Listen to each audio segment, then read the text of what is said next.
Hi friends, welcome back to channel.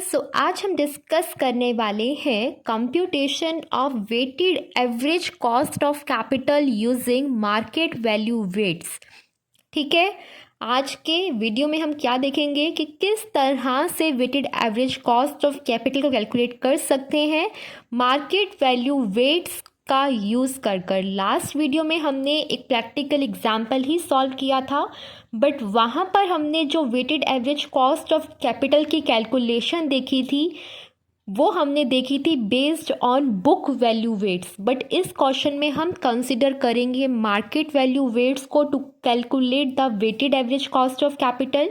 और last video से जो एग्जैक्ट प्रीवियस वीडियो थी वो हमारी थी कंसेप्ट पर based, weighted average cost of capital के कंसेप्ट पर बेस्ड थी। वो वीडियो भी बहुत इंपॉर्टेंट है, तो प्रीवियस 2 वीडियोस इंपॉर्टेंट है आपके लिए देखनी इस वीडियो को देखने से पहले। और उन दोनों वीडियोस का link I will mention in the description box, so please उन वीडियोस को देखना ज़रूर इस वीडियो को देखने से पहले, ताकि आपको इस वीडियो में जो मैं समझाने वाली हूँ वो और अच्छे से समझ में आ सके। ठीक है, तो स्टार्ट करते हैं। द कैपिटल स्ट्रक्चर, ये क्वेश्चन है, ये स्टेटमेंट है जो हमारे पास गिवन रहेगी एग्जाम में। ठीक है, जैसे लिखा है the capital structure and after tax cost of capital of the specific source of firm.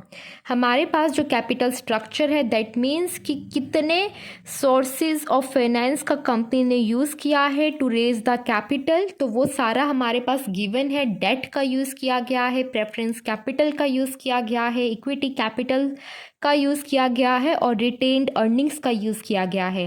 उसके बाद जो कॉस्ट ऑफ कैपिटल है, मतलब cost of raising the funds from each of this source of finance, वो भी हमारे पास गिवन है। जैसे डेट से फंड रेज करने की कॉस्ट आई है 6%, प्रेफरेंस कैपिटल से फंड रेज करने की कॉस्ट आई है कंपनी को 8%, इक्विटी शेयर्स को इशू कर जो कंपनी ने फंड रेज किए उसकी कॉस्ट है 14%, और उसके बाद रिटेन्ड अर्निंग्स का यूज़ कर जो कंपनी ने कैपिटल रेज की उससे की जो कॉस्ट है वो है 13%। ठीक है, तो कॉस्ट भी गिवन है, इसने आपके क्वेश्चन को और इजी बना दिया, क्योंकि अगर क्वेश्चन में गिवन नहीं होती तो सबसे पहला स्टेप आपको यही फॉलो करना था कि आपको इन सारे स्पेसिफिक सोर्सेज ऑफ फाइनेंस से फंड्स रेज करने की जो कॉस्ट है वो कंप्यूट करनी पड़ती। बट यहाँ पर गिवन है तो वो बहुत ही सही हो गया। अगर नहीं गिवन होती तो क्या करना था, सबसे पहले गाइज आपको ये कॉस्ट कैलकुलेट करनी पड़ती, और हर एक सोर्स ऑफ फाइनेंस की कॉस्ट को कैलकुलेट करना मैंने आपको ऑलरेडी बता दिया है इन दी प्रीवियस वीडियोस। वो सारी वीडियोस मेरे चैनल एडुकॉम पर फाइनेंशियल मैनेजमेंट की प्लेलिस्ट में आपको अवेलेबल हैं। जो देखना चाहता है please go to my channel and refer the financial management playlist, वहाँ पर आपको सारा कॉन्टेंट अवेलेबल है फ्री ऑफ कॉस्ट। ठीक है, तो कॉस्ट भी गिवन है।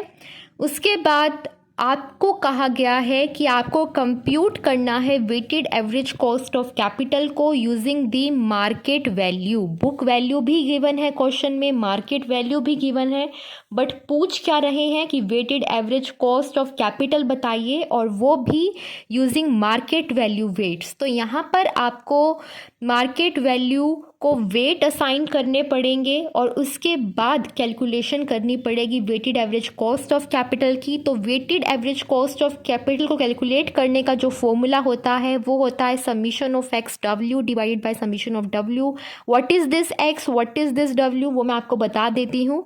यहाँ पर ये जो एक्स है ये क्या डिनोट कर रहा है, ये डिनोट कर रहा है cost of raising the funds from the specific sources of finance, जो कि गिवन है हमारे पास।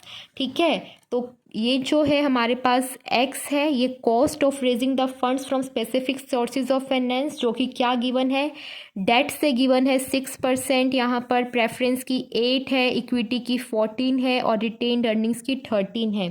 तो ये हमारे पास x है यहाँ पर, और जो ये w है ये है वेट जो कि हम असाइन करेंगे to the market value of the sources of funds, ठीक है। और उसके बाद सबमिशन ऑफ एक्स डब्ल्यू करना है। दैट मीन्स पहले इन दोनों की आपको मल्टीप्लिकेशन करनी है एक्स और डब्ल्यू की, जो कि हमारा ये वाला स्टेप होगा। इन दोनों की मल्टीप्लिकेशन कर कर यहाँ पर आएगा और इसकी समेशन का मतलब है इनका टोटल आपको यहाँ करना होगा। ये जो वैल्यू आएगी वो आपके यहाँ फॉर्मूला के न्यूमिनेटर में रखी जाएगी और डिनोमिनेटर में समेशन ऑफ वेट्स है। दैट मीन्स जो आप वेट असाइन करोगे इसका जो टोटल होगा वो आपको डिनोमिनेटर में रखना है to calculate the weighted average cost of capital.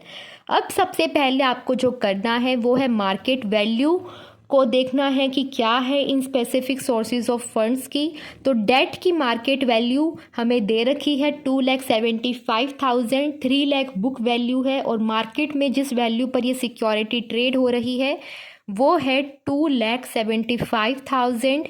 Preference capital की बुक वैल्यू है 2 लाख और मार्केट वैल्यू चल रही है इसकी 2,25,000, वो भी हम यहाँ पर लिख लेते हैं।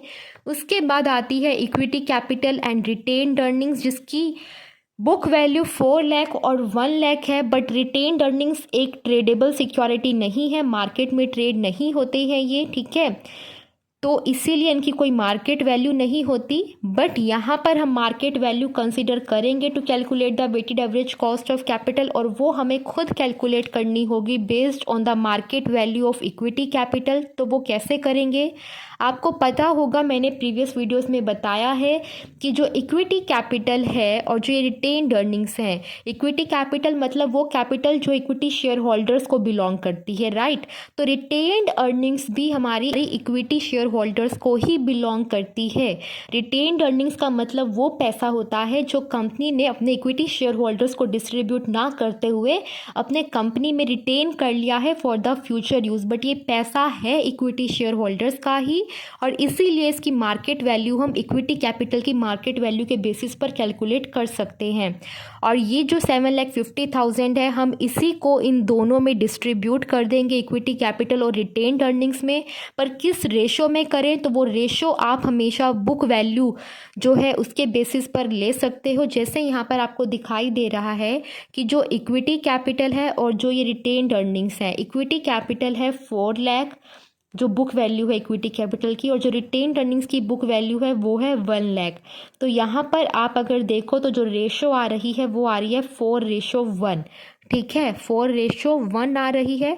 तो इसी रेशो में आपको ये 7,50,000 डिवाइड कर लेना है इक्विटी कैपिटल और रिटेन्ड अर्निंग्स की मार्केट वैल्यू को कैलकुलेट करने के लिए। तो टोटल 7,50,000 मार्केट वैल्यू जो दे रखी है उसका 4 जो कि इक्विटी कैपिटल को बिलोंग करता है आउट ऑफ टोटल 5 वो हमारे पास आ जाएगी इक्विटी कैपिटल की मार्केट वैल्यू। और इस 7,50,000 का जो 1 प्रोपोर्शन है जो कि रिटेन्ड अर्निंग्स को बिलोंग करता है वो आउट ऑफ टोटल 5 वो हमारा आ जाएगा रिटेन्ड अर्निंग की मार्केट वैल्यू। तो जब भी क्वेश्चन में आपको मार्केट वैल्यू के बेसिस पर कैलकुलेट करना पूछा गया है weighted average cost of capital और कुछ इस तरह का सिनेरियो गिवन है जहाँ पर बुक वैल्यू और मार्केट वैल्यू गिवन है बट आपके पास रिटेन्ड अर्निंग्स की बुक वैल्यू गिवन है बट मार्केट वैल्यू नहीं गिवन है, तो उस केस में आपको सिमिलरली यही मेथड फॉलो करना है कि पहले आपको एक रेशो इस्टेब्लिश करनी है between the equity capital and retained earning based on the book value जो कि 4:1 आई जैसे इस केस में, और उस रेशो के बेसिस पर आपको इक्विटी कैपिटल की मार्केट वैल्यू इक्विटी कैपिटल और रिटेन्ड अर्निंग में डिस्ट्रीब्यूट कर देनी है जैसे कि मैंने यहाँ पर की। और यहाँ पर जो आपके पास आएगा 7,50,000 इंटू 4 डिवाइड बाई 5 कर वो आ जाएगा 6 लाख और 7,50,000 इंटू 1 डिवाइड बाई 5 आपका आ जाएगा 1,50,000। तो अब आपके पास मार्केट वैल्यू आ गई है। अब बात आती है वेटेज की। वेटेज गाइस कुछ नहीं होता, वेटेज का मतलब होता है कि कंपनी की जो टोटल कैपिटल है यहाँ पर जो कि इन सारों का टोटल है जो कि 12,50,000 आएगा। कैलकुलेट कर भी देख सकते हो कि इस टोटल कैपिटल में कंपनी का कितना proportion different sources of capital को बिलोंग करता है। दैट मीन्स कि अगर टोटल कंपनी ने 12,50,000 रुपया इकट्ठा करा है तो उसमें से डेट से कितना प्रोपोर्शन जो है इकट्ठा किया है। तो वो कैलकुलेट करने के लिए कुछ नहीं करना है, जो स्पेसिफिक सोर्स ऑफ फंड से जितना कैपिटल रेस किया है उसको ऊपर रखकर और नीचे आपको रख देना है टोटल कैपिटल जो रेस किया गया है बाय द कंपनी, और आपके पास यहाँ पर आ जाएगा आपका वेट। ठीक है। सिमिलरली आपने सबके लिए करना है 2,25,000 न्यूमिनेटर में रखकर डिनोमिनेटर में टोटल कैपिटल, और आपके पास यहाँ पर वेट आ जाएगा 0.18। सिमिलरली आपको सभी के लिए करना है 6 लाख डिवाइडेड बाय 12,50,000, ये आ जाएगा 0.48, और 1,50,000 डिवाइडेड बाय 12,50,000 ये आ जाएगा आपके पास 0.12। ठीक है। 0.22, 0.18, 0.48, 0.12 ये आपके पास आ गई वेट।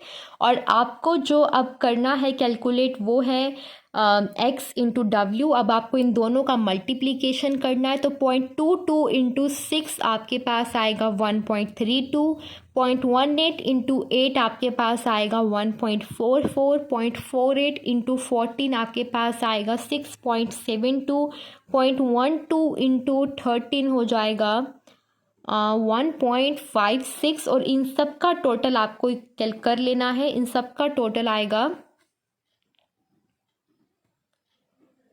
11.04। तो अब आपको कैलकुलेट करने के लिए weighted average cost of capital यही दो टोटल्स चाहिए। एक तो वेटेज का टोटल जो कि है आपका 1.00, और ये है आपका टोटल ऑफ एक्स डब्ल्यू के मल्टीप्लीकेशन का समीशन ऑफ एक्स डब्ल्यू आ गया, समीशन ऑफ डब्ल्यू ये रहा। तो न्यूमिनेटर में आपको रखना है 11.04, जैसे कि एग्जाम्पल में जैसे कि फॉर्मूला में गिवन था 11.04 डिवाइड बाय 1, और ये आपके पास आ गया 11.04% आंसर।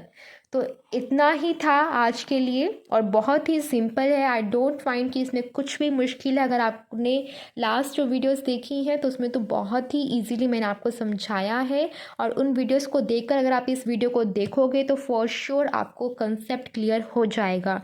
स्टिल कोई भी डाउट रहता है इन तीनों वीडियोज़ को देखने के बाद आपको इस कॉन्सेप्ट में, you can freely ask me the comment section. And guys really want to thank you all for watching my videos and for liking the content. अगर अच्छा लगे अपने फ्रेंड्स के साथ भी शेयर करो सेम कंटेंट, और चैनल को सब्सक्राइब नहीं किया है तो प्लीज़ कर लीजिए। Bye bye.